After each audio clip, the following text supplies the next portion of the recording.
Welcome back, folks, for another epic episode of The Corner.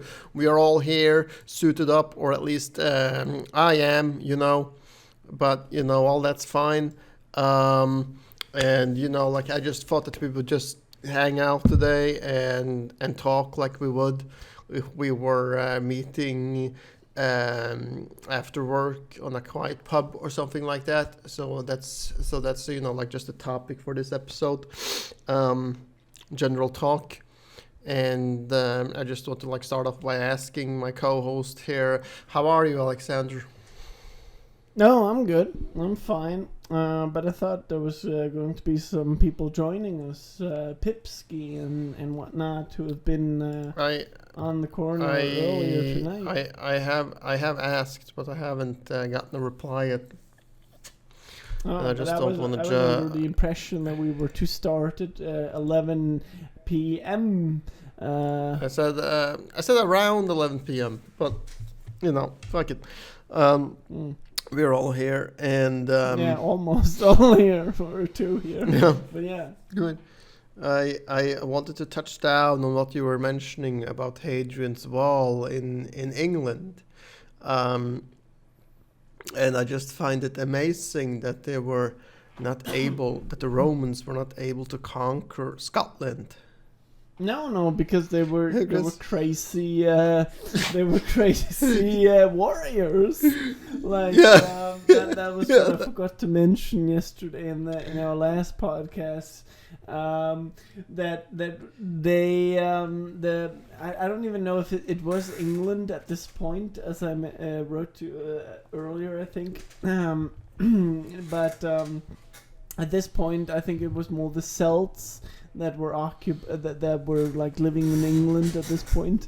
But then we have the Scottish people who were I don't even know if they were called the Scottish people back then, but these were the people that turned into the Scottish people nowadays anyway. And these people, when they went to war, they would undress. They would fucking turn up naked in order and fight bare fucking body in order to scare their enemies.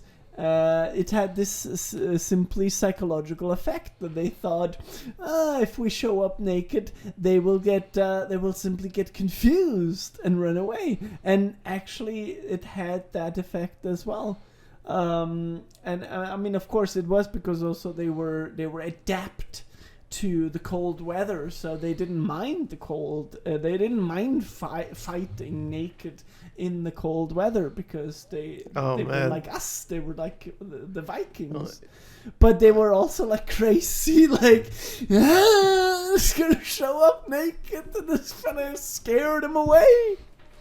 I'm just envisioning a bunch of dudes naked with war paint all over them, full grown red beard, and a big ass sword or an axe, being hey, you wanna fuck with us? Yeah, swinging their axes on their shoulders, swinging their axes around their bodies because that's probably the way they trained, and then just standing there with their knives in their mouths. Yahoo! Don't fuck with us! God damn, man. I can understand why Hadrian called it, in his words, the barbarians to the north. Yeah. Right. And that's why that's why they were so hard to invade as well. That this is a fact. That's what I learned from yesterday's Magna Carta lesson. That the English have always had trouble dealing with the Scottish in that regard because they're simply crazy. That's the best I can put it. Yeah, man. It still amazes me that they are still a part of the UK, because still today, a large part of the Scottish population does want to break free from the UK in order to be a member of the Union. Yeah.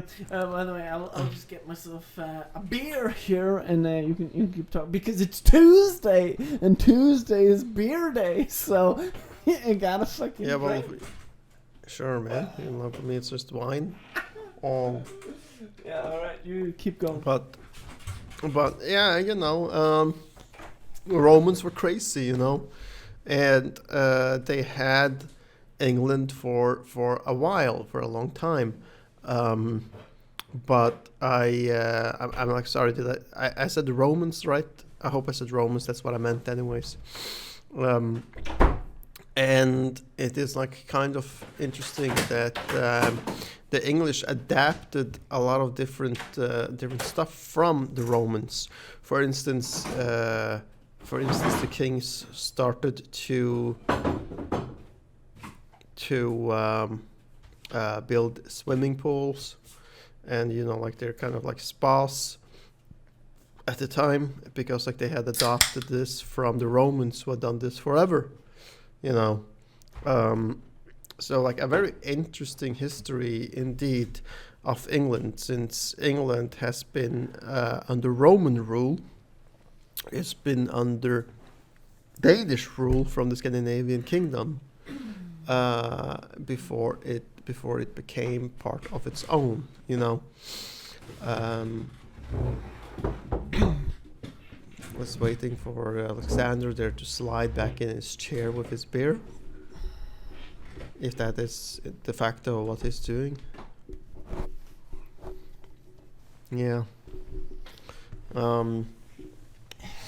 So yeah, you know, like we have like the world-renowned expert on the Magna Carta there.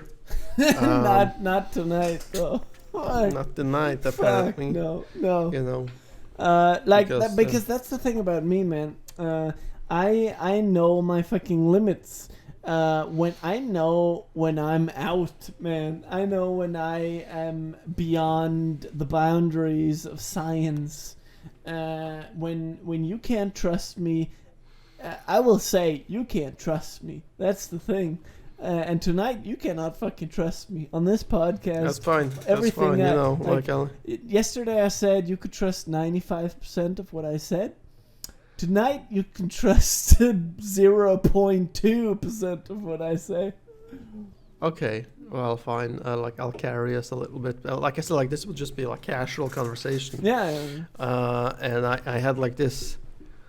I want to like I'm sorry like for evading a little bit about Hadrian's Wall, but you know, like still a great history. No problem. Reminds me a lot of like about like William Wallace. Even though William Wallace didn't fight the Romans, he fought the Brits. Anyways, over to something else. I had like this discussion with a coworker today, with people who believe that you know, like people who are like so hardcore believers that they believe that the company they work for is God. What a bullshit. And you know, yeah, and this is like typically amongst leaders and bosses in these big billion-dollar corporations, who attend every single, you know, sporting event hosted by the work, right? Every single event hosted by the work, coming to all of those, right? Talking highly about the workplace to all of their friends and family when they come home, right? And I'm just like thinking, like, what the fuck? Who does this? Yeah. Who does that, right? Yeah. And at my work, there's also this culture that the bosses, they smoke and they work out and lift the weights. So they're all, there's a bunch of like huge Neanderthals smoking and wearing suits. Yeah. Right. And yeah, I just like think it's fucked up. So like I was like saying with my older colleague there, I was pretty much saying that I'm here for the money. I'm here for you're there for the yeah, money. yeah. I'm there for the money, and I'm there for like doing a job, right? And if something came up that I thought was more interesting and just slightly, just didn't have to be like a lot, just slightly better paid, I'd be out of there in a heartbeat, you know, because No. because like that's my perspective on companies, because like my perspective on big time corporation companies like this is that they will, you know, in GTA words, they will fucking waste your ass Yeah, of course. if they see a reason for it, or if they see that somebody can come and do your job better. They will waste your ass in a heartbeat, right? Yeah. And you know, like then my question to you is like, why wouldn't you do the same? No. Why wouldn't you waste the company if you were like given a better opportunity or better option? Because you're still too afraid of losing your job. Like maybe they have kids like you have, and they need to provide for their families. I'm not afraid of that, because like we live in Denmark. You get day money. Yeah, but why aren't you quitting your job then? Well, because I'm not going to quit to do nothing, to just sit. Because you need to provide for your family. Yeah, but also not only that, because like I have tried to be unemployed, and it's not fun. But obviously, it's not. Like your job is not that bad yet in order to quit. Otherwise, you would have quit a long time ago if it was socially that bad. So obviously, you're not only doing it for the money; you're also doing it because it is not that bad to be there. No, but you know, it's important. It's important to get out of the house, right? And you know, if you're going to stay cooped up at home, then it can be like really easy to become depressed because you don't have anything to do to make yourself feel productive, right? Oh, yeah. All right, Sure. like given the last time that I was unemployed, it was only for 2 or 3 weeks. 2 weeks, I think it was, and that went fine. But at this time, I was like working heavily out every day, you know, like cleaning up, doing something, you know, like, and it made me feel productive in that way, right? Yeah. But no, like being unemployed is not something that I would advise anybody, no, like unless you are like really, really miserable at your work, then I wouldn't suggest, you know, like that you quit to be unemployed. No. Because if you quit, it should either be like for two reasons. It should be for 2 reasons. Either that you have saved up enough money to last you for X amount of time, and because you want to experience something, like i.e. travel, exploring, something like that, right? No. Or it should be because you have found another job that interests you more. Or maybe option 3, that you are quitting to start your own firm. But if you're quitting to start your own firm, it is highly likely that you have already started building it up part-time besides your work. Yeah. All right. So those are like the only 3 reasons that I can see for like why you should actively go and quit your job. Because you need that something, like no matter how bad you think it is going to work, right? I think like it takes a lot for it to be worse than to hang around at your house every day for 6 months. Just say 6 months. Yeah, that's true. Right. I can imagine that like a lot of students probably also struggle with this kind of depression, especially people or students during the corona pandemic that has been forced to have these video Online lessons. classes. yeah, online classes Yeah. where where you have like people sitting, where you have like freakos I don't know about- sitting I in their don't- I don't damn, know. where you have like listen, where you have freakos sitting at online classes naked and, and jerking and jerking. Yeah, online classes. Yeah, okay.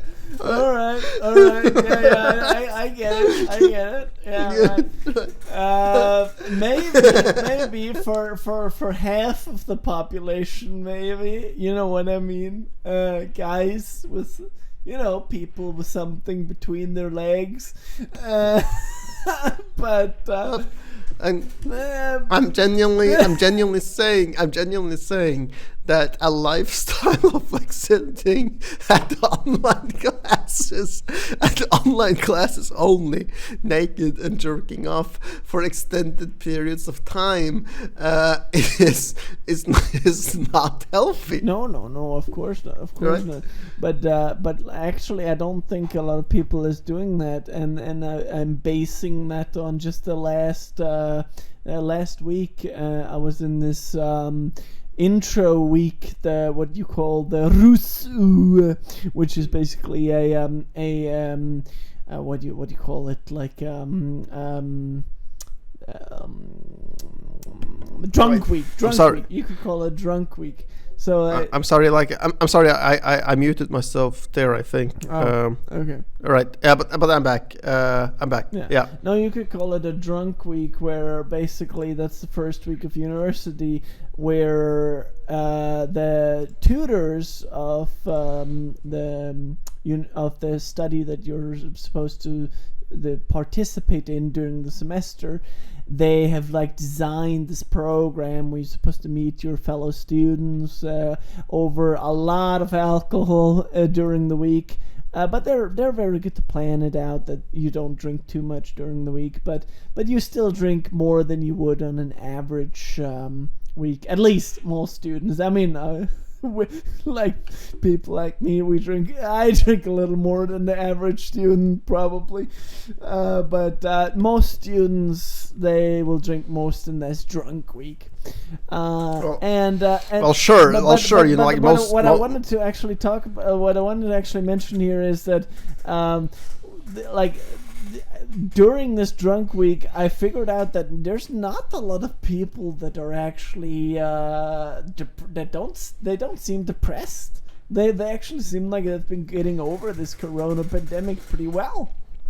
Sure thing, but I would also say that I want to counter here, that a lot of people are also good at hiding it. Most people that are depressed. There's also a difference between being depressed and just being a little down. I mean, you really have. So you're saying what you're saying now is that 90% of the students at online classes at Aarhus University is suicidal psychopaths waiting for the time to put a bullet in their own brains. No, because now what I'm saying is there's a big difference from being a little bit down over a period of time to being clinically depressed. Being clinically depressed is a longer lasting state that will last for 2-3 weeks, maybe even months, where you are maybe even years. Maybe even years until the depressed person becomes a mass murderer. Yeah, but that's heavier depression, and I know what I'm talking about, because I've been lightly depressed. I was lightly depressed when I was writing my bachelor degree for the first time, and that was a light depression. So that was like. I was depressed for a few weeks. And then there's like the medium depression, then there's like the heavy depression, and there's different degrees of depression. And like I got help. I got like a few sessions with a psychologist, and that really did help me. I gotta admit to that, because like just talking through all the basically all my childhood and all that stuff, it was also heavy stuff to get through, but at the end of the day, I got over that, and now I'm actually much more able to get back into life. But this is also just because the reason why I was able to get through it just with like 8 sessions of psychology with a psychologist was because it was just a light depression. Like if I had had a heavy depression, I would have had to have much more intensive care from a psychologist, maybe even a doctor, in order to get over this. And like, so my point is just like, yeah, sure, a lot of people need it, but there's also some people that don't need it. Sure thing. But it's difficult in to general, judge. in general, do you think there are a lot of students that experience depression, online courses or no? Not a lot, but there are definitely. I would say, maybe like, don't take my word for this. You can't trust what I'm saying tonight, but like just from my feeling, I would say 10 to 15% maybe of students. 10 to 15% would experience at least some sort of depressing feelings during the studies. It's an interesting number because it's also, and this is a fact, that's also the number of students, at least in Scandinavia, that struggle with alcohol consumption after ended studies. Yeah. Well, everybody. So there might like, be I would there might say be a that- connection I would there. say that There might most be a connection there. Nah, I don't know. Like, especially after having seen that movie, Another Round, I don't think that actually alcohol is directly linked to depression. Looking at your webcam again. That's funny. That's funny. Like, whenever I like am on a rant here and I look at the webcam there, I'm always like I have to stop my thought process because I'm like, shit, what is he doing now? Sitting there with a blue tie and a fucking fancy suit, smiling like a fucking mass murderer. Today we are Democrats.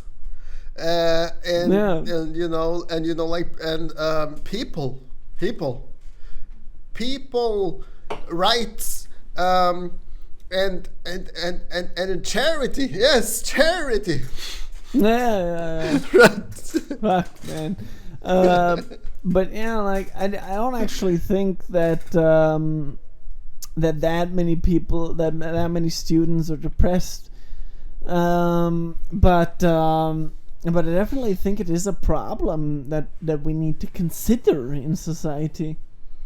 Of course, and like I think like this problem ties directly in with the destruction that nepotism is having on our societies, and how politicians and big companies are lying to us about, for instance, saying that Denmark needs workers, that we are not fully employed, and that's bullshit. That's bullshit. That's just BS that politicians and big companies are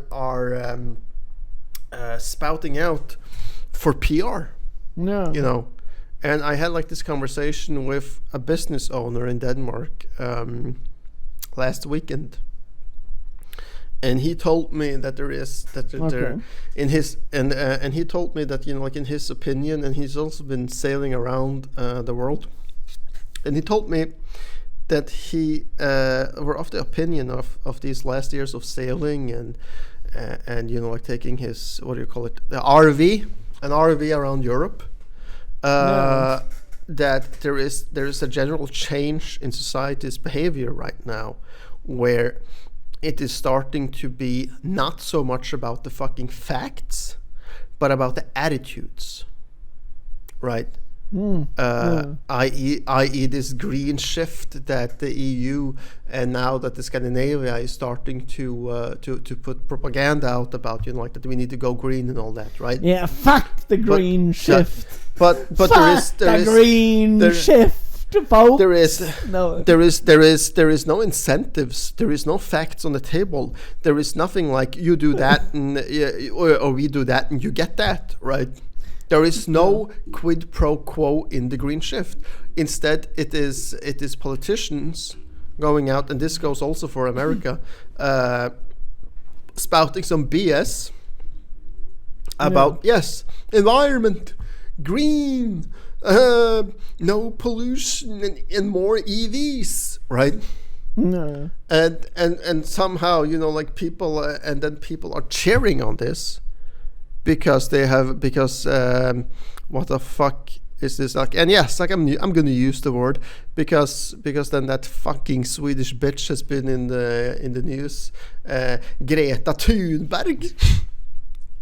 Spouting off this bullshit with that shame on you and all that and blah blah blah blah, right? And all of a sudden people get behind her and are like, green, we need to go green, and the politicians get right behind that, you know, to gain favor amongst the crowds of society so they can stay in power. No. And you know, like, and then like as my conversation with this man was like progressing, I was like, what the fuck? Have you really not evolved longer than that? No. Because if we go back, and we have like talked about this before, but let's go a little deeper. When Abe Lincoln and John Adams and these older presidents in America in the olden days were traveling around America by horseback to give speeches, what they were giving speeches on was based on fucking facts and dreams about the United States, future United States. No. It wasn't based on BS, like people's attitudes and what the fuck people wanted to hear. It was based on these people's meanings of how to actually build a better country for the greater good. Yeah. And this is like completely stopped, because now it's all about staying in power, gaining as much money in the tax box to use for more BS projects that we don't even need. Like, for instance, a bunch of university courses and classes for in subjects where there is actually no jobs to get. You know? Like what?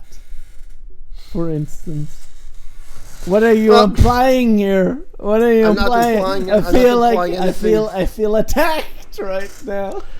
I could say it like goes for like almost every university education out there in Denmark right now, because there is extremely few courses where you can actually get. Wait, let me finish. Let me finish. I'm not saying that everybody isn't getting a fucking job. What I'm saying is that there is far from all classes or subjects that is like getting a job guarantee, where you actually you take this education, you take this BA, you take this MA or MSc, you will get a job, 100%. That's not the fact. The fact is that you might get a job if you're lucky and you have gone through the trouble of like getting a fucking internship in the correct company that might have the good grace of like hiring you afterwards. That's a fact. That's a fact. So there's a big candor, right? And this is like coming more and more, folks. You know, like, just wait and see. And all of a sudden, you're going to need a fucking PhD, a blue suit, a blue tie to drive a fucking forklift truck. We're coming there. Yeah. Fuck, right, man. I don't know. and that's my problem with it. And if the politicians were for real, and it was actually about helping society and actually helping people's personal growth, for the pursuit of creativity, innovation, and generally growth, then they need to do the work. They need to do the grunt work of like sitting down and thinking like, what do we need to get these people to grow? What kind of jobs can we get them? And what companies do we need to deal with to make this happen in writing in black and white contracts? But that's not like, happening. I- Instead, we are heading in the direction of having a fucking population in the world of 30 billion people by year 2100 and a 50% unemployment rate, where the 50% is just going to get fucking antidepressants and drugs to be suppressed. There's a lot.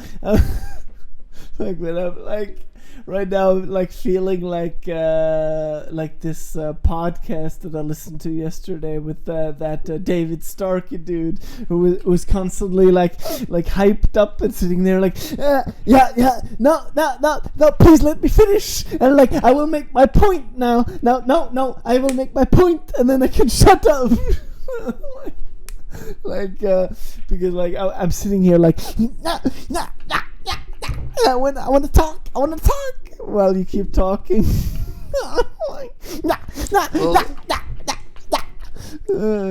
We're all ears, Alexander, Professor Stavernagel. No, but I felt like that was what you were like when you were talking.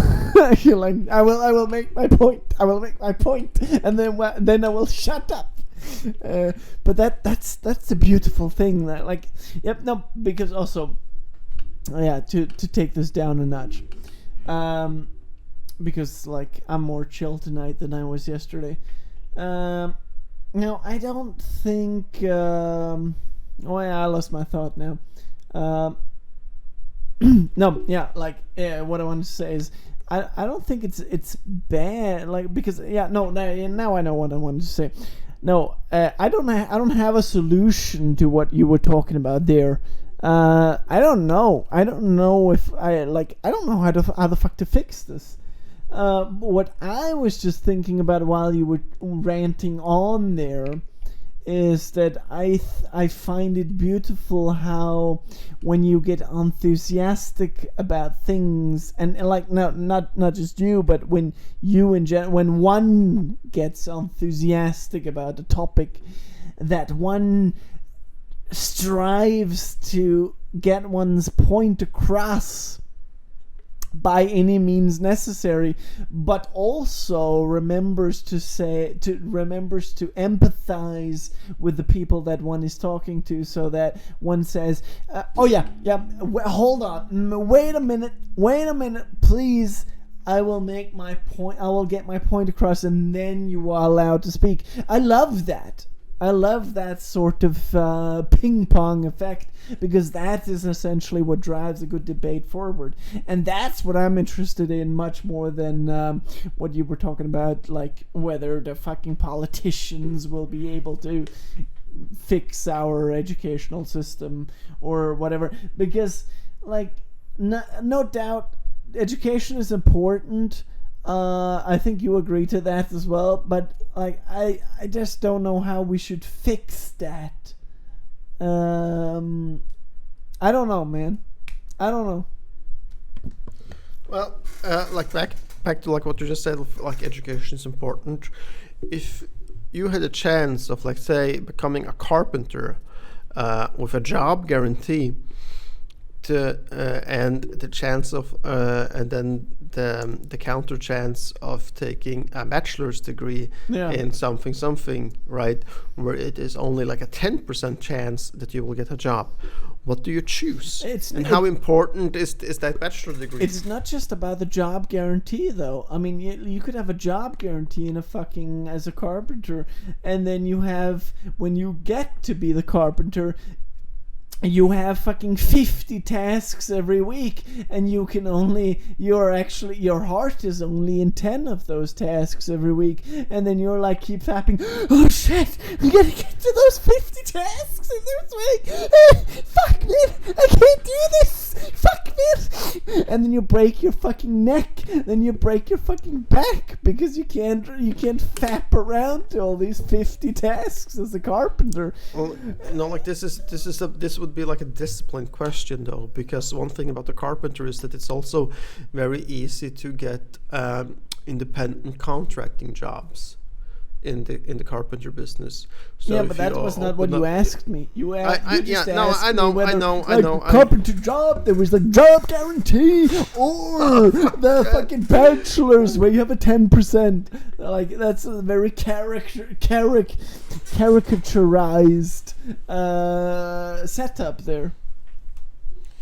Yeah, but like my point is just like there would be like a job there. It would be something for you to do. Despite the chance of like having to do nothing. But a job like just a job, like without strings attached, is not always the fucking answer. A job where you could assure me that I would have the creativity to unfold myself, and maybe only have like a 5 to 6 hour work week. A day, like, or like you say, like maybe like a 25 to 30 hour work week as opposed to a 40 to 50 hour work week. Sure, I would agree to that. But yeah, right. But where do you get that? Well, you gotta like make it yourself. You gotta make your own fortune. Yeah, but I don't know, man. And like, so where can you show me an example of a person who makes their own work week with 25 hours a week? Well, that would have been like, for instance, these carpenters that has gone in business for themselves and only want to take on 25 hours of work a week maximum. Who? I can like put some articles in the description for where this has happened, also in Denmark. Okay. But again, like this is like a discipline that is extremely difficult to practice, because chances are, the biggest chances are, that they would be fapped out and they would be like, gee, we're making so much money that we could be like working 50 hours a week, 60 hours a week and double our shit. Yeah, I don't know, man. Right. Why? Yeah, you're. Fuck, man, you look like a I feel fucking squashed right now by some big shot politician who's just standing up, still getting ready to gesture and shit. And by the way, guys, know that gesturing is the high point of rhetoric. Yeah, man. Indeed. I don't know. Like, do you have anything more for this episode? Not other than gesturing is the high point of rhetoric. Right. I mean, that was a pretty good phrase there. I kind of feel like it was overgone here in this podcast. All right. Well, all right then. Well, thank you all for like tuning in for this casual episode of world-renowned expert Professor Stauernagel, and giving his key points on a lot of important shit that's going down in the world right now. No. Don't forget to vote for yours truly, and don't forget to sub, like, and share the hell out of this video. All right, thanks for tuning in, folks. Fuck.